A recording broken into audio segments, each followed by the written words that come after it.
আল্লাহ রাব্বুল আলামিন বলেন হাশরের ময়দান যেদিন কায়েম হবে ওই দিন কেউ কারো কোনো উপকারে আসবে না, কেউ কারো কোনো কাজে লাগবে না। এই কবরে একলা একলা পড়ে আছে, এক হাত দূরে আরেকটা ভাই পড়ে আছে, আরেক হাত দূরে আরেকটা ভাই পড়ে আছে, আরেকটা দূরে আরেকটা ভাই পড়ে আছে। এই কবরে আযাব হইতেছে, পাশের মানুষ জানে না। ওই কবরে আযাব হইতেছে, পাশের মানুষ জানে না। হাশরের ময়দানে মানুষ নাফসি নাফসি। হায়রে কেন মাদ্রাসাটা দরকার, কেন গুরুস্থানটার পাশে মাদ্রাসাটার প্রয়োজন?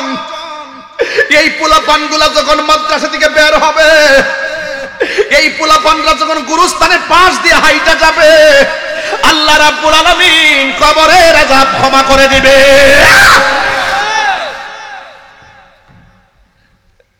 এই ছাত্রগুলো তলাবুল ইলম যখন রাস্তা দিয়ে হেঁটে যায়, আল্লাহ রাব্বুল আলামিনের ফেরেশতারা তাদের নূরের পাখাগুলো বিছায়া দেয়। এই জন্য আমার যুবক ভাইরা হাদিস শরীফের মধ্যে পাইলাম, অসুবিধা হচ্ছে আপনাদের? আমি কিন্তু বুঝায় বলার চেষ্টা করতেছি, প্রয়োজনীয় কথা বলতেছি। হাদিস শরীফের মধ্যে পাইলাম হাশরের ময়দান যেদিন কায়েম হবে, একটা কোরআনে হাফেজ 10 জন মতান্তরে 20 জনকে সুপারিশ করে জান্নাতে নিতে পারবে।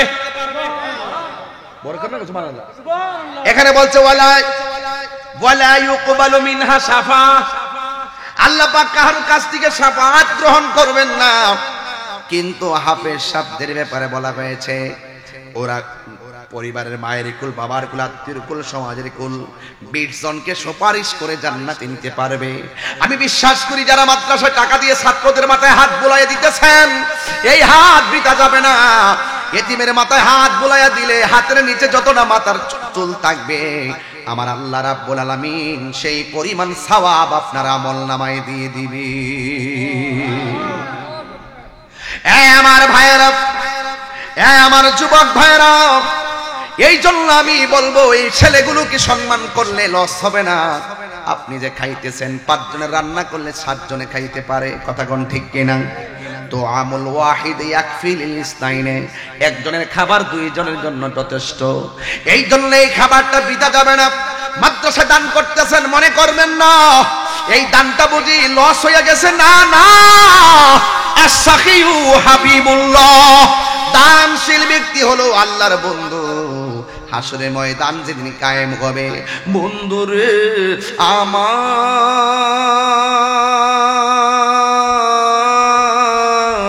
ও ব্রাহ্মণ গ্রামের বাবা, হাশরের ময়দান যেদিন কায়েম হবে, সেই দিন মানুষ নাফসি নাফসি বলে কাঁদবে।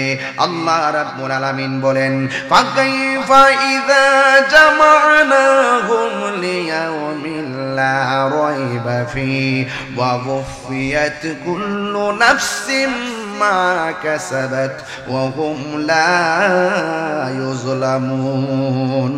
ওই দিনটাকে তোমরা ভয় করো। ওই দিনটা কেমন হবে?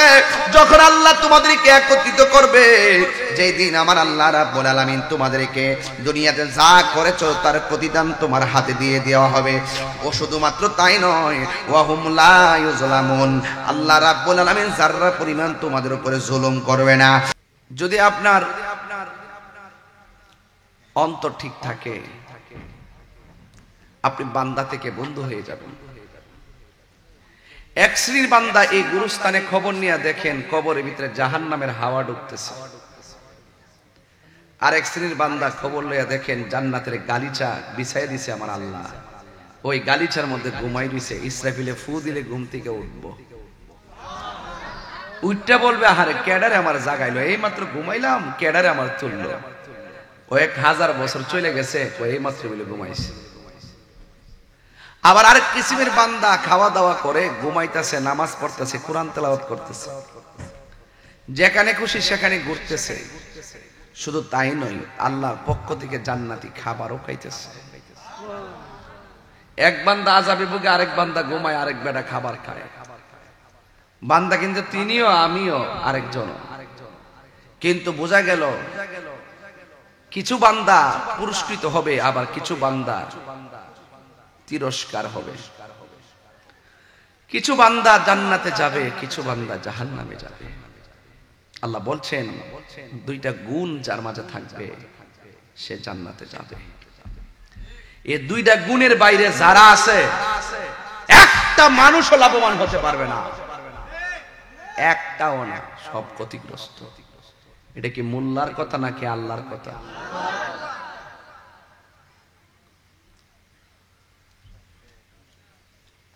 ইল্লাল্লাযীনা আমানু ওয়া আমিলুস সালিহাতি ওয়া তাওয়াসাউ বিল হাক্কি ওয়া তাওয়াসাউ বিস সবর। আল্লাহ বলছেন যারা ঈমানদার আর যারা নেক আমল করে এরা ছাড়া পৃথিবীতে যত বান্দা আছে ইন্নাল ইনসানা লাফি খুসর, সব মানুষ ক্ষতিগ্রস্ত। আর যারা ঈমানদার আর নেক আমল করে তাদের জন্য আল্লাহ কিসের শুভ সংবাদ দিয়েছে শুনেন। আল্লাহ বলছেন ওয়াবাশশিরিল্লাযীনা আমানু ওয়া আমিলুস সালিহাতি আন্না লাহুম জান্নাতিন তাজরি মিন তাহতিহাল আনহার।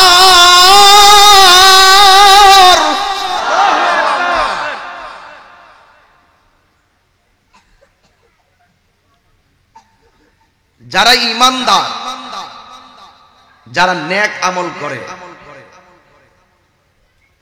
এরা জান্নাতের মধ্যে বাস করবে। জান্নাতের শুভ সংবাদ তাদের জন্য যারা আল্লাহর বন্ধু হয়। যেরকম না সুবহানাল্লাহ। বান্দার বন্ধু এক জিনিস না, বান্দার মধ্যে কিছু বান্দা আল্লাহর বন্ধু হয়, আল্লাহর খাঁটি বান্দা হয়, আবার কিছু কিছু বান্দা আল্লাহর সঙ্গে নাফরমানি করে পশুর চাইতে আরো নিকৃষ্ট হয়ে যায়, পশুর চাইতে আরো নিকৃষ্ট হয়ে যায়। এই জন্য আল্লাহ রাব্বুল আলামিন বলেন আল্লাহু ওয়ালিয়ুল্লাযীনা আমানু ইউখরিজুহুম মিনাজ যুলুমাতি ইলান নূর।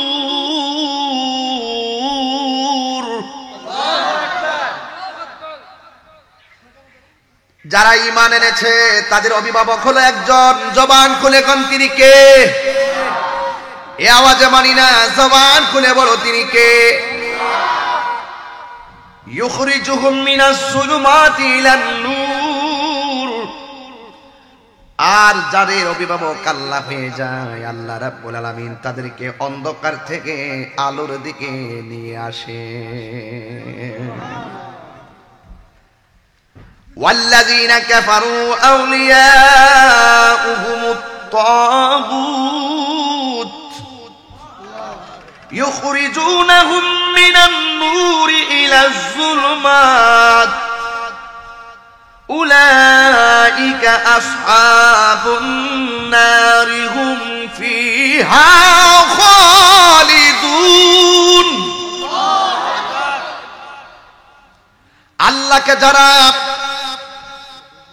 আল্লাহকে যারা বন্ধু বানাই, আমার আল্লাহ তাদেরকে অন্ধকার থেকে আলোর দিকে নিয়ে আসে।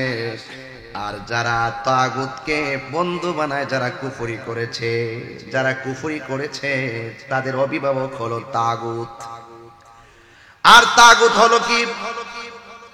ইউখরিজুনাহুম মিনান নূরি ইলাজ যুলুমাত, তারা তাদেরকে আলো থেকে বের করে অন্ধকার দিকে নিয়ে যায়, যাদেরকে আলো থেকে অন্ধকারের দিকে নিয়ে যায় উলাইকা আসহাবুন নার, আর তারা সেই আগুনের অধিবাসী হবে। হুম ফিহা খালিদুন, আর ওই আগুনের ভিতরে তারা চিরদিন বসবাস করবে।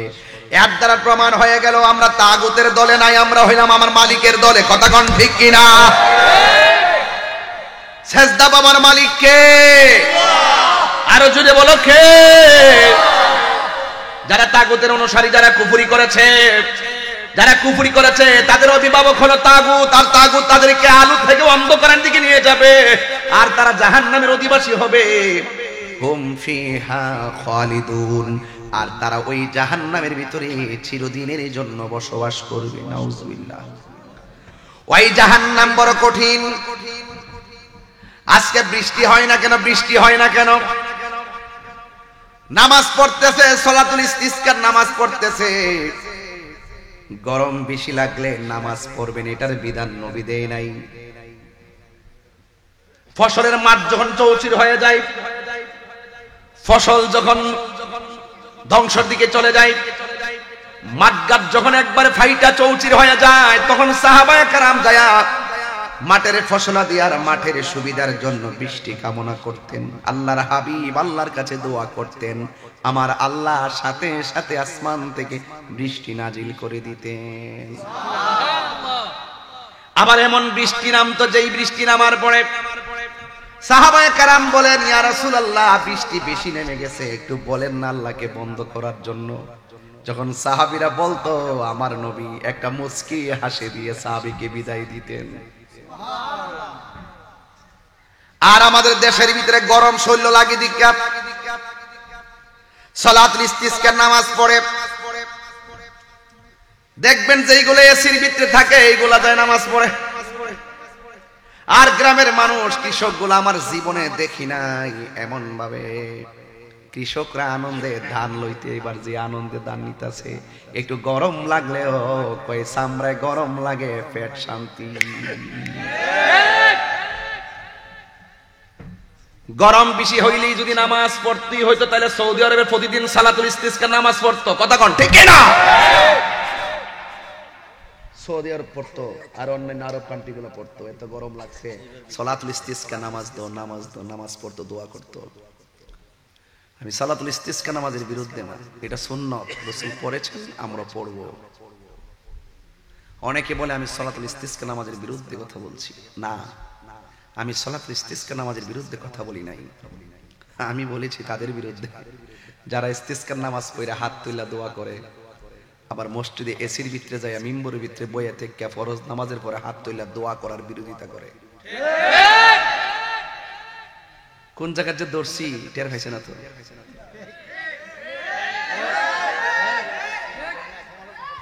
কি ঠিক আছে না? আমার কথা ঠিক আছে? হ্যাঁ, আমি কি সালাতুল ইস্তিসকার নামাজের বিরুদ্ধে কথা বলছি?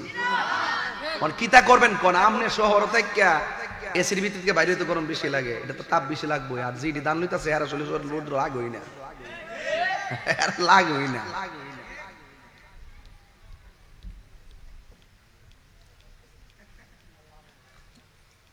যাক, এত গভীরে যায় লাভ নেই।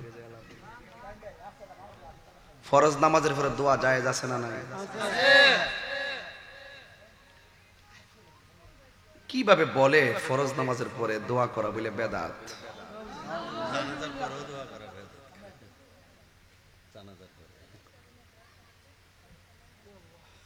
আমি তো নাম কই না, নাম কইলে বাইরে লিয়ে যাবো, এজন্য কই না। নামের কাম না, বাদ দে। চিনে না, না চিনলি বালা, বাদ দে। কথা কোন ঠিক কিনা? কয়ালাইন কয় না, কয়ালে আবার নামাই দিয়ে না মারো, তোমরা আবার সমালোচনা করো।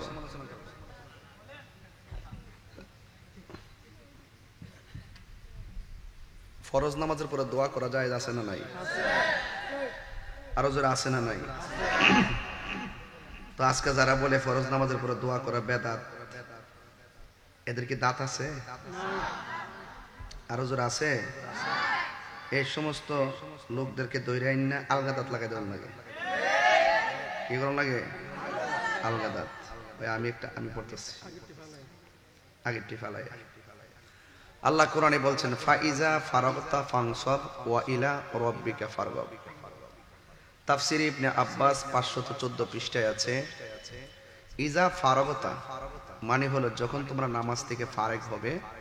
এখানে মিনাস সালাহ, নামাজ থেকে যখন ফারেক হবে, আল মাকতুবা মানে হলো ফরজ নামাজের পরে যখন ফারেক হবে, ফানসাব তখন তোমরা মশগুল হয়ে যাও। এটার মানে কি? এই মশগুলটা কিসে হবে? ফির দোয়া, দোয়ার মাধ্যমে। যদি কোনো সুবহানাল্লাহ। তাহলে তাফসীরে ইবনে আব্বাসের মধ্যে 514 পৃষ্ঠায় লেখা আছে, যখন তোমরা নামাজ থেকে ফারাগ হবে তখন তোমরা নামাজ শেষে ফরজ নামাজ, মাকতুবা মানে ফরজ নামাজ, ফরজ নামাজের পরে তোমরা দোয়ায় মশগুল হয়ে যাও। তাইলে মানে বোঝা গেল কোরআনের আয়াত টু তাফসীর দিয়ে আমরা প্রমাণ পেলাম ফরজ নামাজের পরে দোয়া করা জায়েজ। আরেকটা হাদিস হলো তিরমিজি শরীফের মধ্যে উল্লেখ আছে 3249 নম্বর হাদিস।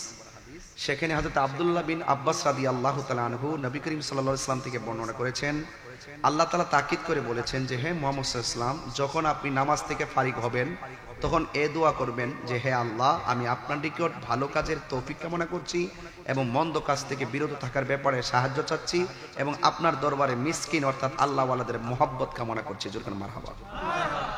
এখন এখানেও তিরমিজি শরীফের মধ্যে হাদিস পাইলাম নামাজের পরে, নামাজ থেকে ফারিগ হওয়ার পরে দোয়ার কথা বলা আছে। এখন তারা প্রশ্ন করে যে রাসূলুল্লাহ সাল্লাল্লাহু আলাইহি ওয়াসাল্লাম হাত তুইলা দোয়া করে নাই। এটা আসেন বুখারী শরীফের 6341 নম্বর হাদিসের মধ্যে আসছে। হযরত আবু মুসা আশআরী রাদিয়াল্লাহু তাআলা আনহু থেকে বলেন, রাসূল করিম সাল্লাল্লাহু আলাইহি ওয়াসাল্লাম দোয়ার জন্য উভয় হাত উত্তোলন করতেন, যার দরুন আমরা তার বগলের সাদা অংশ আমরা দেখতে পেতাম। জোরে বলেন না সুবহানাল্লাহ। বগলের শুভ্রতা আমরা লক্ষ্য করতাম। জোরে বলেন না সুবহানাল্লাহ। তাইলে বোঝা যায় আল্লাহর হাবিব সাল্লাল্লাহু আলাইহি সাল্লাম নামাজের পরে হাত তুলে দোয়া করেছেন। এখন তারা বলে কি সম্মিলিতভাবে ভাই আসছে ভাই ভাই আসেন বাইরে চাতে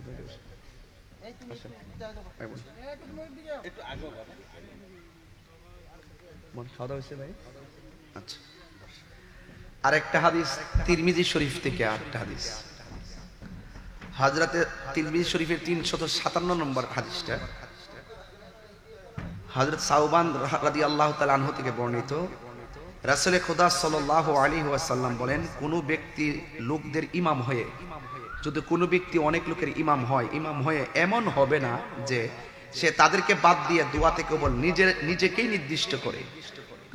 যদি কোনো ব্যক্তি ইমাম হয়, অনেক লোকের ইমাম হয়, তার উচিত হবে না শুধু নিজের জন্য দোয়া করা, তার উচিত হবে সে তাদের সহিত সে যেন দোয়াতে যদি অন্যান্য লোকদেরকে বাদ দিয়ে যদি সে নিজের জন্য দোয়া নির্দিষ্ট করে, সে যেন সবার সঙ্গে বিশ্বাসঘাতকতা করলো।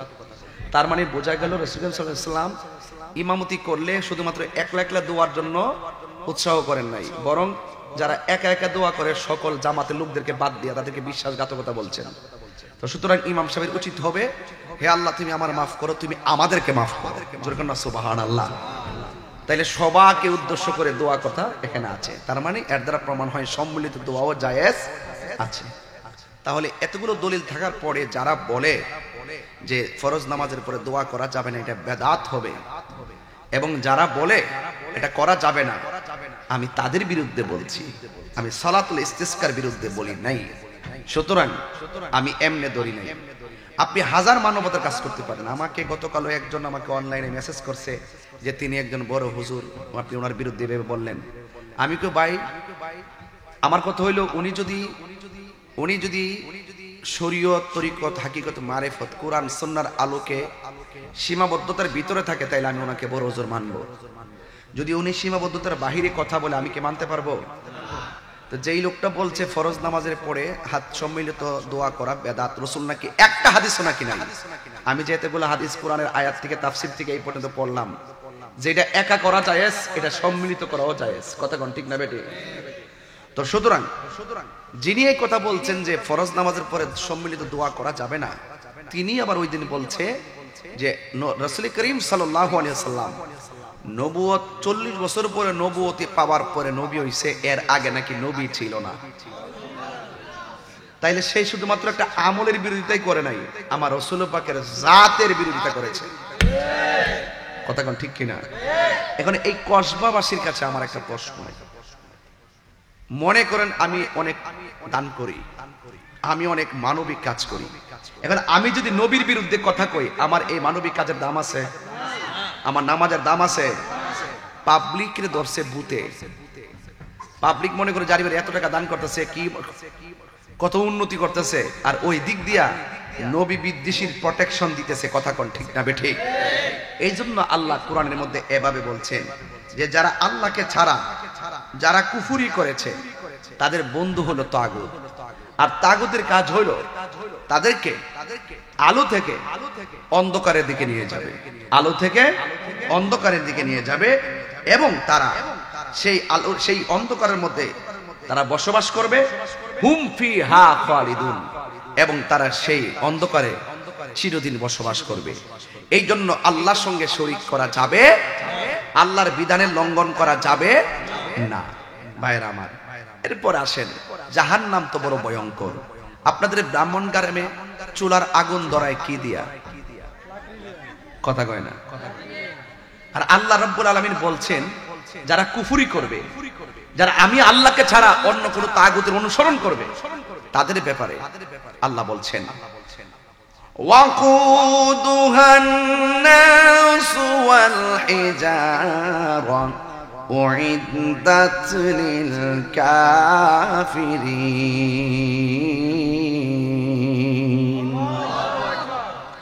আল্লাহ রাব্বুল আলামিন বলেন যারা আমি আল্লাহর সঙ্গে কুফরি করবে, যারা আমি আল্লাহর সঙ্গে নাফরমানি করবে, আল্লাহ রাব্বুল আলামিন বলেন আমি আল্লাহ তাদেরকে দিয়ে জাহান্নামের লাকড়ি বানাবো, আমি তাদেরকে দিয়ে জাহান্নামের আগুন ধরাবো। জাহান্নামের আগুন ধরাবে আল্লাহ মানুষ দিয়া, জাহান্নামের আগুন ধরাবে আল্লাহ পাথর দিয়া। এই জন্য আল্লাহ রাব্বুল আলামিন বলেছেন যে এই আগুন দিয়া আমি আল্লাহ যেমন আগুন মানুষ দিয়ে আগুন ধরাবো, ওই আগুনের ভিতরে যারা বসবাস করবে এরা সবাই হলো কাফের। কথা বলেন ঠিক কিনা? যারা আল্লাহকে অস্বীকার করে তারা কি? যারা নবীর অস্বীকার করে তারা কি? এই জন্য কাদিয়ানীদেরকে আমরা কাফের মনে করি কেন? কাদিয়ানীরা আমার নবীকে শেষ নবী মানে না, এই জন্য শেষ নবী না মানার কারণে এরা নামে মুসলমান, হাকিকতে বেঈমান। কথা কোন ঠিক কিনা? এরপর আল্লাহ রাব্বুল আলামিন বলেন ওয়াল্লাযীনা কাফারু ওয়া কাযযাবু বিআয়াতিনা উলাইকা আসহাবুন নারি হুম ফিহা খালিদুন। আল্লাহ রাব্বুল আলামিন বলেন ওয়াল্লাযীনা কাফারু, যারা কুফরি করেছে, ওয়া কাযযাবু বিআয়াতিনা, এবং আমার আয়াত সমূহকে যারা অস্বীকার করেছে, উলাইকা আসহাবুন নার, তারাই আগুনের অধিবাসী হবে, তারাই জাহান্নামের অধিবাসী হবে। হুম ফিহা খালিদুন, আর এই আগুনের ভিতরে তারা চিরদিন জাহান্নামের ভিতরে থাকবে। এখন প্রশ্ন হলো হুজুর জাহান্নামটা কেমন? গুরুস্থানের বাসগুলো ওপেন করো। আরে গত পরশুদিন আমার ভাই আলহাজ শাহ আলম খান ভাইয়ের আব্বা যান গতকালকে ওনার আব্বা যান দুনিয়া থেকে বিদায় হয়ে গেছে। বিদায় হয়ে যাওয়ার পর যখন বিদায় হয়ে গেছে, আমি গুনাহগার জানাজার নামাজ পড়াইছি। আমি দেখেছি হাজার হাজার মানুষ, কিন্তু ওনার আব্বার চেহারাটা দেখলাম 100, 2, 3, 4, 5 বছর হবে, কিন্তু ওনার চেহারাটা এমন বয়সে একদম জওয়ানের মতো দেখা গেছে। চেহারাটা একবারে হলুদ হলুদ একটা বাব হয়ে আছে। সারাটা গ্রাম দেখলাম, যতটা মানুষ রাস্তা দিয়ে গেছে সবাই বলতেছে অনেক ভালো মনের মানুষ ছিল। চেহারা দেখে অনুভব করে নিলাম রে বাবা। এই জন্য যুবক ভাইয়েরা আমার, ওই কবরস্থানে আমার ভাই তার বাবাকে চিরবিদায় দিয়ে এসেছে। আমি গুনাহগার, তো আমার বাবাকে 5 বছর আগে হারাইছি। যুবক ভাইয়েরা আমার, আমি জাহান্নামের বয়ানটা কেন ধরলাম? এই গুরুস্থানটা ব্রাহ্মণ গ্রামের। গুরুস্থানের বাঁশগুলা খুললা দেখেন, হাড্ডিগুলা বিছায়া বিছায়া পড়ে আছে, মাথার খুলিটা পড়ে আছে, চোখটা ছিদ্র হয়ে আছে, আর পায়ের হাড্ডিগুলা বিছায়া পড়ে আছে। এত সুন্দর শরীর, এত সুন্দর বডি কোথায় গেল রে? এ বন্ধু, যদিও শরীর দেখা যায় না, হাড্ডি পড়ে আছে। ওই কবরের ভিতরে আমার আল্লাহ জাহান্নামের হাওয়া ঢুকায়া দিয়ে রাখছে। এই মানুষটা রূহের উপরে আযাব হইতেছে, কিন্তু আমরা কবর খুঁজলে তার আযাব আমরা দেখতে পারবো না। আল্লাহ রাব্বুল আলামিন কোরআনে বলেছেন,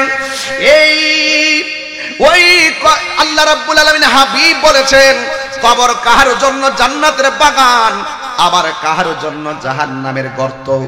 এখন এখানে একটু তাকাইয়া দেখেন, যদি জিজ্ঞাসা করি ভাই কবরের মধ্যে কেমন আছো, তিনি বলবে ও তাহিরি বেশি বালা না, শুধুমাত্র আযাব আর আযাব, শুধুমাত্র আযাব আর আযাব। এই আযাবের ভাগ পৃথিবীর কেউ নিবে না। আপনার বাবা আপনাকে চলে গেলে, আপনাকে ছেড়ে চলে গেলে আপনি আপনার বাবার কষ্টের ভাগ নিবেন না, কবর আযাবের ভাগ নিবেন না, কিন্তু আপনার বাবার সম্পদের ভাগ নিতে তো আপনি ভুল করবেন না। আপনার বাবার মৃত্যুর কষ্টের ভাগ আপনি নিবেন না, কিন্তু আপনার বাবার সম্পদের ভাগ নিতে আমি ভুল করব না, আপনি ভুল করবেন না। এই জন্য পৃথিবীর মানুষ সবাই সব ভাগ নেয়, কিন্তু মরণের কষ্টের ভাগ কেউ নেই না, কবরের আযাবের ভাগ কেউ নেই না, হাসরের ময়দানের ভাগ কেউ নেই না।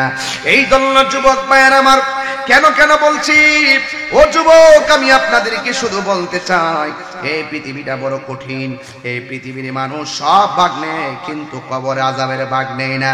এই জন্য আল্লাহ বলছেন কোরআনের ভিতরে, ওয়াত্তাকু ইয়াওমান লা তাজজি নাফসুন আন নাফসিন শাইআ ওয়ালা মিনহা শাফাআতু ওয়ালা ইউখাযু মিনহা আদলু ওয়ালা হুম ইয়াহজান ওয়ালা হুম ইউনসারুন।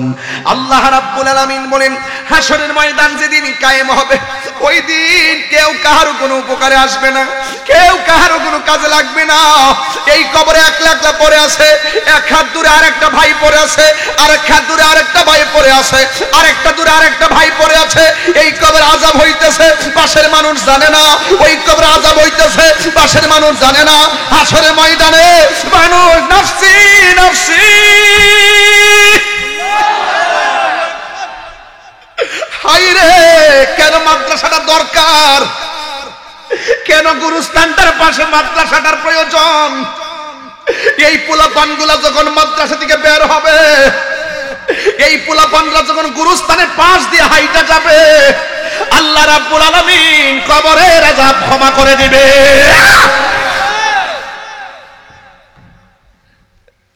এই ছাত্রগুলো তলাবুল ইলম যখন রাস্তা দিয়ে হেঁটে যায়, আল্লাহ রাব্বুল আলামিনের ফেরেশতারা তাদের নূরের পাখাগুলো বিছায়া দেয়। এই জন্য আমার যুবক ভাইয়েরা, হাদিস শরীফের মধ্যে পাইলাম, অসুবিধা হচ্ছে আপনাদের, আমি কিন্তু বুঝায় বলার চেষ্টা করতেছি, প্রয়োজনীয় কথা বলতেছি। হাদিস শরীফের মধ্যে পাইলাম, হাসরের ময়দান যেদিন কায়েম হবে, একটা কোরআনে হাফেজ 10 জন মতান্তরে 20 জনকে সুপারিশ করে জান্নাতে নিতে পারবে। বরকত না সুবহানাল্লাহ। এখানে বলছে ওয়ালা ইউকবালু মিনহা শাফা, আল্লাহ পাক কারো কাছ থেকে শাফাআত গ্রহণ করবেন না, কিন্তু হাফেজ সাহেবদের ব্যাপারে বলা হয়েছে ওরা পরিবারের মায়ের কুল, বাবার কুল, আত্মীয় কুল, সমাজের কুল 20 জনকে সুপারিশ করে জান্নাতে নিতে পারবে। আমি বিশ্বাস করি যারা মাদ্রাসায় টাকা দিয়ে ছাত্রদের মাথায় হাত বুলাইয়া দিতেছেন, এই হাত বৃথা যাবে না। এতিমের মাথায় হাত বুলাইয়া দিলে হাতের নিচে যতটা মাথার চুল থাকবে, আমার আল্লাহ রাব্বুল আলামিন সেই পরিমাণ সওয়াব আপনার আমলনামায় দিয়ে দিবে। আমার ভাইয়েরা, আমার যুবক ভাইয়েরা, এই জন্য আমি বলবো এই ছেলেগুলোকে সম্মান করলে লস হবে না। আপনি যে খাইতেছেন, 5 জনের রান্না করলে 7 জনে খাইতে পারে, কথা কোন ঠিক কিনা? তো আমল ওয়াহিদ ইয়াকফিল ইসনাইনে, একজনের খাবার 2 জনের জন্য যথেষ্ট। এই জন্য এই খাবারটা বৃথা যাবে না। মাদ্রাসা দান করতেছেন মনে করবেন না এই দানটা বুঝি লস হয়ে গেছে, না না, আস-সাখিউ হাবিবুল্লাহ, দানশীল ব্যক্তি হলো আল্লাহর বন্ধু। হাসরের ময়দান যেদিন কায়েম হবে, বন্ধুরে আমার,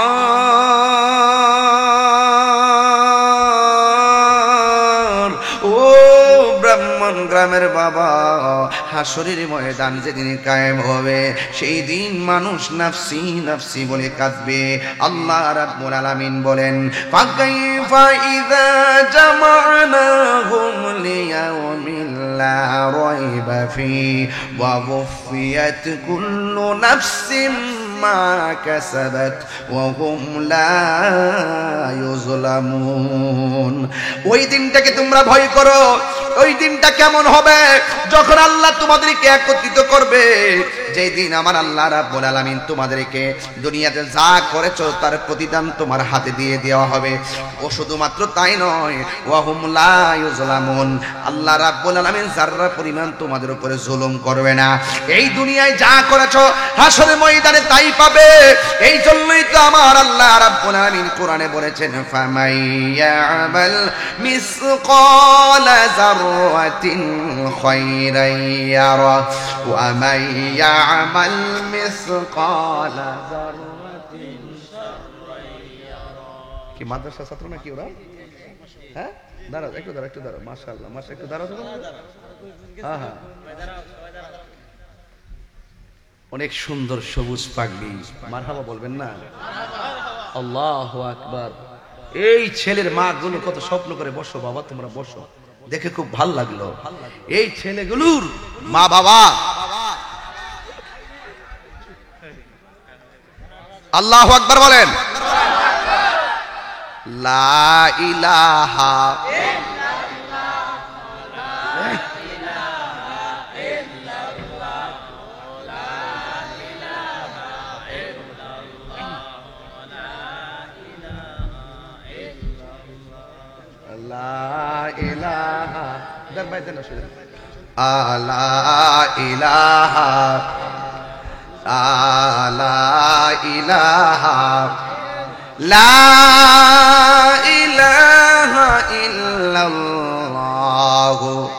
মুহাম্মাদুর রাসূলুল্লাহ সাল্লাল্লাহু আলাইহি ওয়াসাল্লাম।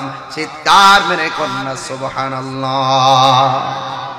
আমার কথার ভিতরে যুক্তি আছে না নাই? আমি বলছিলাম হাসরের ময়দানে সব মানুষকে যার যার প্রাপ্য বুঝে দেওয়া হবে, কিন্তু আমার আল্লাহর হাবিব বলেন ওই দিন মানুষ নাফসি নাফসি বলে কাঁদবে, কিন্তু আমার আল্লাহ 7 প্রকারের মানুষকে আরশে আজিমের নিচে ছায়া দিবে। এর মধ্যে 1 নম্বর হলো ন্যায় বিচারক। সমাজের মধ্যে যারা ন্যায় বিচার করে এদেরকে আমার আল্লাহ রাব্বুল আলামিন আরশে আজিমের নিচে ছায়া দিবে। যারা ঘুষ খায়া সরদারি করে, যারা ঘুষ খায়া ফতোয়া দেয়, তারা ছায়া পাবে না। কথা বলেন ঠিক কিনা? আমরা দেশে কিছু মৌলবী আছে টেয়া খায়া ইমান বেচালা, ঘুষ খাউরা। কথা কোন ঠিক কিনা? তারা টাকা খায়া ইমান বেচালা। আবার এমন একটা বাপ ধরে সবার লগই আছে, তোমার লগও আছি, তোমার লগও আছি, উপরে ফিটফাট ভিতরে আমদানি কর না, উপরে ফিটফাট ভিতরে। আর একটা মাওয়াঘাট বলি বাইরে আমাদের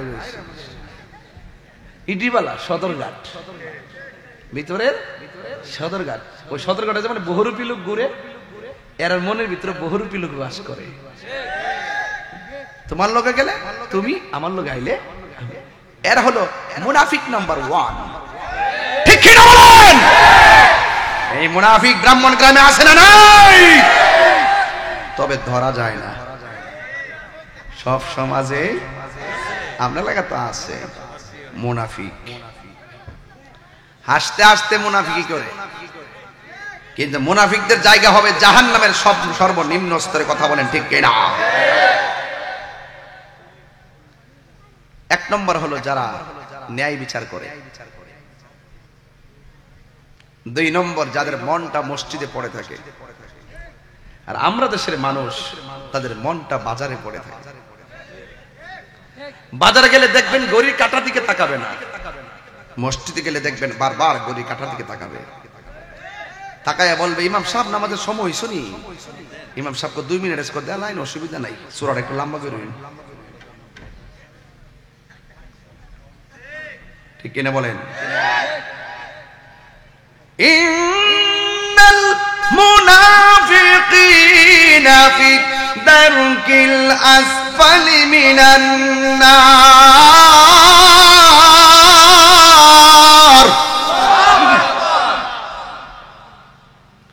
মুনাফিকদের জায়গা হবে জাহান্নামের সর্বনিম্ন স্তরে।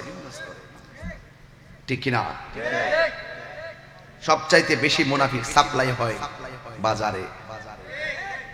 সব গড়ের দরবার, দেন দরবার সব বাজারে। রাসূল বলেন বাজার হলো সবচাইতে নিকৃষ্ট জায়গা, আর সবচাইতে উত্তম জায়গা হলো আল্লাহর ঘর মসজিদ। রাসূল বলেন ওই মসজিদের প্রতি যার মনটা পড়ে থাকে, জিকির করলে যার মনটা পাগল হয়ে যায়, ইবাদতটা ছুটে গেলে মনটা খারাপ হয়ে যায়, ইবাদতটা করতে পারলে মনটা শান্তি লাগে। এইরকম ইবাদতের টেস্টফুলি পারসনদের জন্য আল্লাহ রাব্বুল আলামিন আরশে আজিমের নিচে ছায়ার ব্যবস্থা করে দিবেন। 3 নম্বর as-সাখী, যারা দানশীল ব্যক্তি, যারা দান করে, এদের জন্য আল্লাহ রাব্বুল আলামিন আরশে আজিমের নিচে ছায়ার ব্যবস্থা করবেন। আপনি তো মনে করতেছেন দান করলে মনে হয় ধন কমে, আসলে কি কমে না বাড়ে?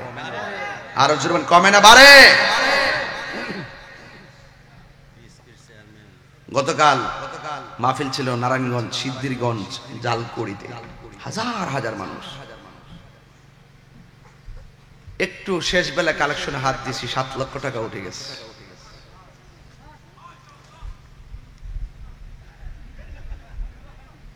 ও তো মাশাআল্লাহ ভালো কথা বলছে, আপনি হাসি দিয়া কোন সাল্লাহ কইলেন? আহা, কি কইতাম রে বাবা। এই মাদ্রাসাটা হোক, আমরা চাই কি চাই না? এই যে কোরআনের পাখিগুলো দেখতেছেন, মায়া লাগেনি? কথা কয় না? আর মায়া লাগেনি? এই পোলা পান্ডি টিনের করে কষ্ট করে, যত তাড়াতাড়ি সম্ভব তাদেরকে জায়গা করে দেন। জায়গার দরকার আছে তো? আছে ইনশাআল্লাহ। যুবক ভাইরা, এখানে অনেকগুলো মানুষ খুব মনোযোগ দেখা যাচ্ছে, ওয়াজ শোনার জন্য খুব ফান পেতে আছে। আল্লাহ কবুল করুক, আমিন কর। হাসর মাঠে কেউ কার কোনো উপকার আসবে? 3 নম্বর। 4 নম্বর হইলো আল্লাহর জন্য কেউ কাউকে ভালোবাসে। আমি সালম ভাইকে ভালোবাসি, তিনি নবীকে ভালোবাসেন। এই জন্য আমি যদি নবীকে ভালো না বাসতাম, আমাকে কি তিনি ভালোবাসতেন? রাসূল বলেন আল্লাহর জন্য কেউ কাউকে ভালোবাসে, নবীর জন্য কেউ কাউকে ভালোবাসে। এইরকম ভালোবাসার মানুষদের জন্য আল্লাহ রাব্বুল আলামিন আরশে আজিমের নিচে ছায়ার ব্যবস্থা করে দিয়েছেন। এই ভালোবাসা আমরা চাই কি চাই না? আরেকটা আছে, এটা কি গেছে? ধরেনি হন আছে নাকি? আরে ধরেন না, জলফই ধরছে, মনে করেন ধরছে রে, ওরস না 1 কেজি ভাইরা লইয়া, 1 কেজি ভাইরা লইয়াস না। তখন হে কইব যে হুজুর উই রেলানি গুলো 3 জন লোক আর হইছে, দেখে লাইব। এটা এক জিনিস। আবার আমি কোয়ার পরে উঠে গেছে, ওটার পরে আমি আর কইলাম যে করি মানুষ নাই থাকতা করে ফেরালা। হ্যাঁ আমার কইতাছে হুজুর মানুষ না থাকতে পারে, আল্লাহ তো দেখতেছে। তখন আমি কইলাম যে হয় এটা তো কত হইল, দাদা লাইমে গেছে গা। রাসূল বলেন এই লোকটির জন্য যাদের সামনে গুনাহ করার সুযোগ আছে, যাদের সামনে চুরি করার সুযোগ আছে, যাদের সামনে অন্যায় করার সুযোগ আছে, আরে জিনা করতে যাইও কাপড় চোপড় খোলার পরও সে অবিচার করে না, ফল গাছে উঠে আম চুরি করতে যাইও আরেকজনের আম চুরি করে না। কথা বলেন ঠিক কি না? সে ভয় করে। আল্লাহু আকবার। ইয়া রাসূলুল্লাহ, আমরা আছি সেখানে, আমরা আছি সেখানে, জিন্দাবাদ জিন্দাবাদ। আজকে আমি যখন ভাই ওইয়াতে আসছি, এই মুরের মধ্যে আসছি, আমি যখন ঢুকছি মুরের মধ্যে, তখন ভাবছিলাম যে আমি আইসা ডাইরেক্ট মাইক ধরবো। তা আমার গায়ে আজকে একটা সিম্পল পাঞ্জাবি, তার কারণ আছে, কইতাছি আমি গেছিলাম ব্রাহ্মণবাড়িয়াতে একটা গুরুত্বপূর্ণ কাজে, তো মনে করছি কাজটা 2-3 ঘন্টায় শেষ হয়ে যাবো, শেষ পর্যন্ত বেশি সময় লেগে গেছে। ওখান থেকে আর বাড়িতে ঢুকি না, ডাইরেক্ট এসে পড়ছি। ভাবছিলাম যে বাড়িতে যাই ফ্রেশ হয়ে আমি আসবো, আর কোথাও নাই, এভাবে চলে আসছে। তা আমি মনে মনে ভাবছিলাম যে ডাইরেক্ট ওয়াজে উঠে যাব, গাড়িটা এখানে দাঁড় করাইছি। এখন এরা বলতেছে হুজুর অল্প কটা খাইয়া নেন, চলে গেলাম খাইতে। পরে বাইরে দেখলাম আর জাহের বাইরে দেখলাম দাঁড়ায় দিচ্ছে আমার গাড়িটার সামনে। পর আবার হানিফ বলতেছে জাহের বাইরে গাড়ি দাঁড়িয়ে খাওয়ার জন্য। তার ড্রাইভার গাড়ি টান দিছে, জাহের ভাই আসতেছে। তো আমার গাড়ি দাঁড়াইছে, জাহের ভাই আমার সালাম দিছে, আমিও দেখছি। তো আমিও গাড়ি টান দিছি, একটু পরে জাহের ভাই কই যে আমার পকেট থেকে মোবাইলটা নিয়ে গেছে। পকেটে দিচ্ছে 30,000 না 40,000 টাকা, 200 কম 30,000 টাকা নিয়ে গেছে। তার এখানে কিছু ভোটার আইডি কার্ড, বিভিন্ন সংগঠনের কার্ড ছিল, এগুলো আছে না, এটা নিয়ে গেছে। চশমাটা আছে, তাইলে টাকা সব নিয়ে গেল, মোবাইলটা নিয়ে, মোবাইলটা দামি অ্যান্ড্রয়েড সেট স্যামসাং নিয়ে গেছে। সে যদি আল্লাহকে ভয় করতো, আরে জাহের মিয়া দেখে না, আল্লাহ তো দেখতেছে। যদি কেউ নিয়ে থাকে, যে নিছেন গুরুস্থানটা সামনে লিয়া কই দিয়া দিয়েন,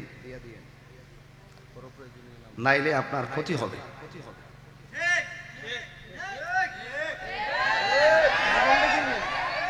অন্তত আমি কোনটা আমি বাদ দিতে চাই না, আমি চাই সব দিয়ে দেন, কিছু বলবো না। মোবাইলটা 5 থেকে 6,000 নাম্বার আছে।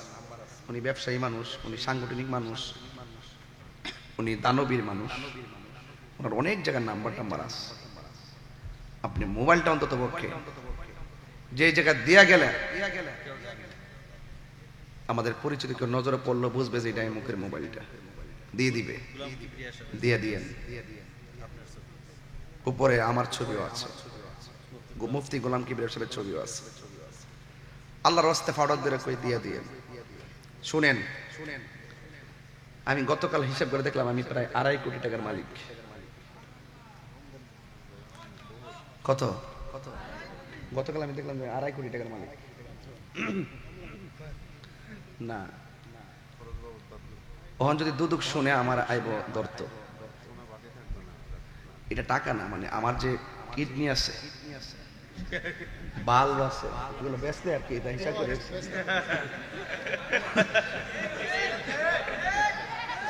শরীরের যে পার্টস আছে, আমি কই কেরারা কই, শরীরে যে পার্টস আছে, চোখ আছে, মগজ আছে, সব মিলাইছি, একটা জিনিস মিলাইতাম পারছি না। এটার দাম মনে মনে ধরছি আর কি, 2.5 কোটি নিম্নে আর কি। আমার যে আল্লাহ পার্স দিয়ে হারা করে রাখছে এই পর্যন্ত। একটা কিডনি গেলে তো অরিজিনাল তো পাওয়া যাবেই না, পয়েন্ট তো মিলিয়ে না, মাদ্রাজ মুদ্রাজ ঘুরেও কোনো খবর থাকে না। গতকাল দেখছি এক রোগী ঢুকছে, আমার এক পরিচিত, আমার ভক্ত দীপুর আম্মা, ডায়ালিসিস করাইতেছে, আইসিইউতে ঢুকাই রাখছে, অবস্থা ভয়াবহ, খুব কঠিন অবস্থা। কিডনি আছে, বাল্ব আছে, চোখ আছে, মগজ আছে, হাত পা আছে, এগুলো হিসাব মিলে লাস্টে একটা হিসাব মিলে তেমন পারছি না। এটা হইলো মগজের উপরে যে সারার নিচে যে মগজটার যে বাইন্ডিং দিছে রক দিয়া, এই রক গুলা নাকি কয়েক বিলিয়ন কিলোমিটার, কয়েক মিলিয়ন বিলিয়ন কিলোমিটার লম্বা। মনে মনে ভাবতেছি, যেখান থেকে কথা বলতেছি, এখান থেকে আমি কথা বলতেছি, এইটা আমি যে কথা বলতেছি এখান থেকে অর্গানাইজ হচ্ছে, কিন্তু এখান থেকে হচ্ছে না, এখান থেকে হচ্ছে, এখান থেকে লেখে, এখান থেকে ধারণ করে, ঠিক আছে তো? তো এখান থেকে যে লিখতেছে তো বুঝতেছে, তো এখান থেকেই কথা বের হচ্ছে। ওই যে কারেন্টের তার দেখেন, এখান থেকে এখানে আসছে, হিসাব মিলে দেন কত টাকার বজইব। আর এই তার যে সার্কুলেশন দিয়ে আমাদের বাইন্ডিংটা করছে, কত বিলিয়ন বিলিয়ন, কত কিলোমিটার লম্বা।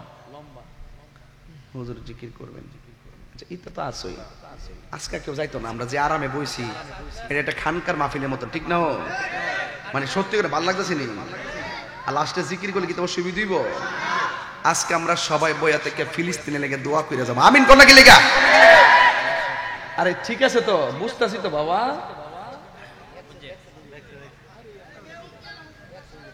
আচ্ছা, আমি যে কথা খারাপ লাগতেছে নাকি? তো 30,000 না নিছে একটা পার্স গেলাগা, লাখ লয়ে টান দিবনি, লাখ লয়ে টান দিবনি বাবা। হক মাইরা খাইলে কেউ লাভবান হইতে পারে না। দিয়া দিয়েন, অনুরোধ করলাম, উনি আজকে নিয়ত করে আনছিল এটা মাদ্রাসায় দিতে। এই মাদ্রাসায় দেওয়ার জন্য নগদ তো আমি তাই ধরলাম আজকে। আমি কিন্তু এই জন্য আমি কিন্তু খুব আশাবাদী। আমি কিন্তু ওনাকে আসার 1.5 ঘন্টা আগে একটা মেসেজ করছি, আর সালম ভাইয়ের ফোন দিছি এনআইসে না। সালম ভাই আমার ফোন দিয়ে আমি অনেক আগে ফোন দিছি, আর উনারও ফোন দিয়ে মেসেজ করছি, ভাই আমি 9:30 এসে পৌঁছবো। আমি ভাবছি যে উনি আসছে। তো যাই হোক, চুরি করা যাবে। একদিন যদি চুরি করে ধরা খান, সারা জীবন আপনার জিফুতিলে কইব সুরের ফুট। একদিন ডাকাতি করে ধরা খাইলে সারা জীবন আপনার 14 গোষ্ঠীরই কইব ডাকাইতের বংশ। কথা কন ঠিক কিনা কন? তাহলে চুরি করবেন যারা নিছেন, যিনি নিছেন, এই মনে 1 মিনিটের মধ্যে ডাকাতি করে নিয়ে গেছে। এই চক্র আছে আমার যে কোনো মাহফিলে মোবাইল টাকা পয়সা নিয়ে যায় অনেকেই। আল্লাহর রাস্তা দিয়া দিয়েন, আর কিছু কইতাম না। তার সৌজরের ছবি আছে, আওলাদের রাসূলের, ধ্বংস হয়ে যাবেন, দিয়ে দিয়েন। যাই হোক, আমি আমাকে কমিটিরা বলছে হুজুর একটু জিকির করবেন। আমি জিকির করব। করার আগে আমি একটা কথা কইতাম চাই। আমি যে কথা বলছি, যতক্ষণ কথা বলছি কোরআন হাদিসের বাইরে কথা বলছি, পায়ে ধরে বইলা দিয়া যায়। আসল গড়টাতে যাওয়ার আগে পচা বীজ মাটিতে লাগাইলে যেমন করে গাছ উঠে না, পচা বীজ মাটিতে লাগাইলে যেমন করে গাছ উঠে না, দুনিয়াতে থাইক্কা আল্লাহর সঙ্গে নাফরমানি কইরা, নবীর সঙ্গে বিয়াদবি কইরা, ওলি আল্লাহর সঙ্গে গাদ্দারি কইরা কবরে যাইয়া জান্নাতের বিছানা পাওয়া যাবে না। যা করতেইব দুনিয়া থাইক্কি করতেইব। কথা কোন ঠিক কিনা? মরার পরে কিছু নাই, মরার পরে হইল শুধু হিসাব। আর ছেলে লাল শার্ট কথা বসো না। একটা মাহফিল আইছি, বেচারা টাকা লয়ে গেছে, মোবাইল লয়ে গেছে। এই লজ্জা রাখবো কোথায়? এই লজ্জা রাখবো কোথায়? আল্লাহর রাস্তায় ফালাই দিয়ে যায় কোন এক জায়গা, নাইলে আমার কাছে দিয়েন, জীবন আমরা নাম কইতাম না। তওবা করে দিন, আল্লাহ যেন হেদায়েত নসিব করে, আমিন কর। আমাদের কাতার খান গ্রুপের মান্যবরের চেয়ারম্যান, বিশিষ্ট শিক্ষানুরাগী এবং দানবীর আমার শ্রদ্ধাভাজন বড় ভাই আলহাজ শাহ আলম খান ভাই, তিনি এসেছেন। ওনার আব্বারে গতকাল দাফন করছে, আজকেই তিনি 3 দিনে পার হয় নাই, তিনি কিন্তু আজকে মাহফিলে আসছে। আমরা দোয়া করি আল্লাহ যেন ওনার আব্বার কবরটাকে যেন জান্নাতের বাগান বানায় দেয়, আমিন কর।